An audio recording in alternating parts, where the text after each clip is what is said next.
E para falar um pouco mais sobre os riscos para o agricultor que não vai cumprir com o zoneamento agrícola para o milho safrinha, eu converso agora com o pesquisador da Embrapa Agropecuária Oeste, Danilton Fluminhan. O agricultor que faz o plantio após o dia 10 de março, né, que é o prazo do zoneamento, corre vários riscos. Que riscos são esses para a atividade? Exatamente. O trabalho do zoneamento, ele é justamente um levantamento de risco. Quando o zoneamento delimita 10 de março é a data limite, é justamente porque antes disso, os estudos que relacionam solo, planta e clima já demonstraram claramente que o risco é pequeno.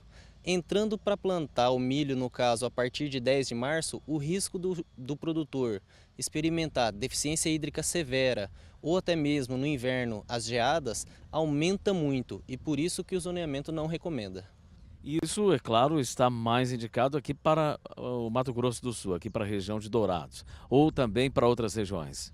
Para outras regiões também, o que ocorre é que muitas vezes a deficiência hídrica predomina em uma região. Por exemplo, mais ao norte você tem geadas? Não temos. Mais ao sul nós temos? Sim, mas o levantamento do risco ele considera sempre esses dois fatores, deficiência hídrica e geadas. Tem regiões que experimenta só um, tem regiões como a nossa que experimenta ambos.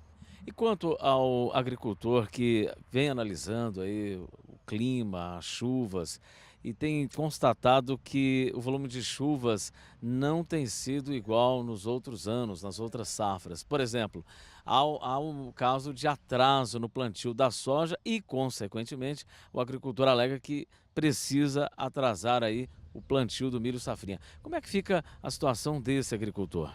Essa é uma questão interessante porque foi justamente o que aconteceu nessa safra, né?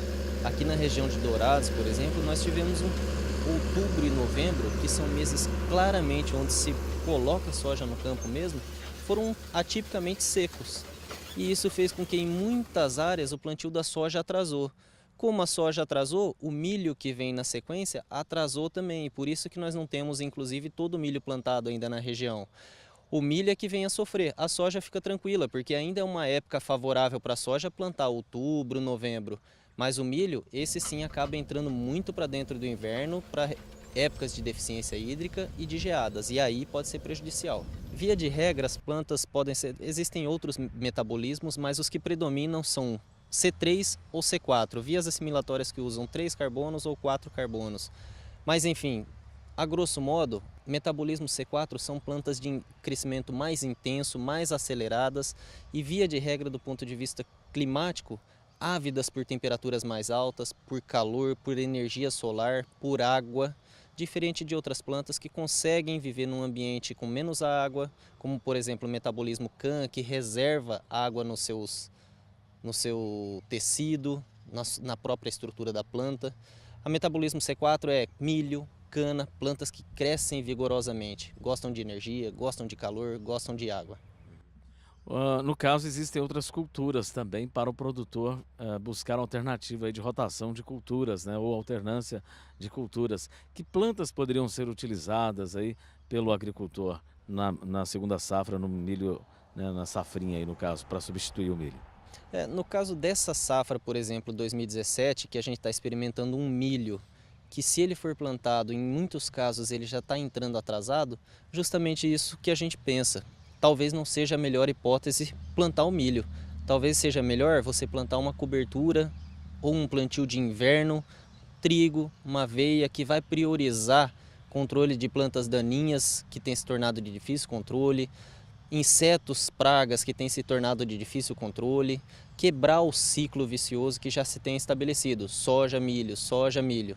Então, face ao risco que está para o milho safrinha, face o potencial produtivo, que também se mostra menor para um milho plantado tarde.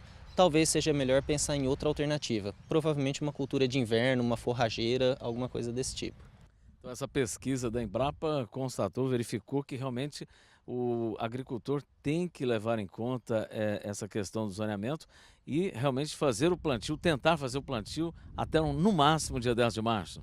Isso, e isso o zoneamento delimitando a questão do risco, né? Mas tem um caso bastante interessante, isso já fruto de pesquisas realizadas aqui dentro da Embrapa mesmo, que Tá claro, tá patente que você entrando, por exemplo, a partir de 1º de março semeando milho, você entra em dias cada vez mais curtos, noites cada vez mais longas, temperaturas mais baixas e menos radiação solar.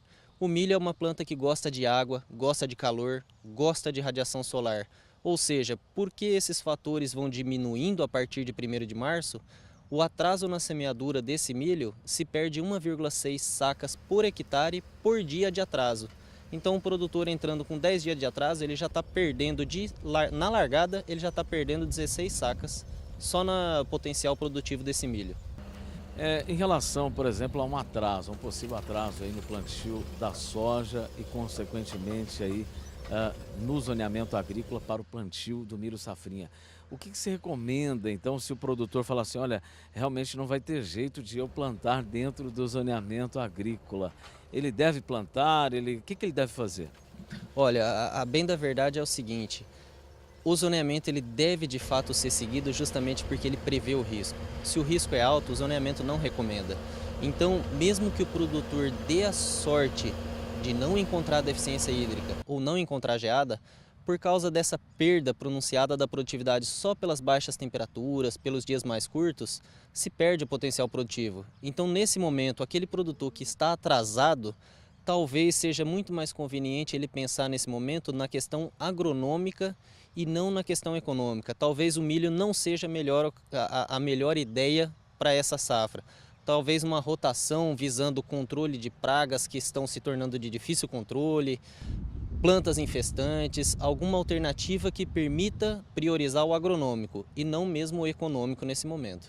Ok, obrigado pela entrevista. Voltamos ao estúdio.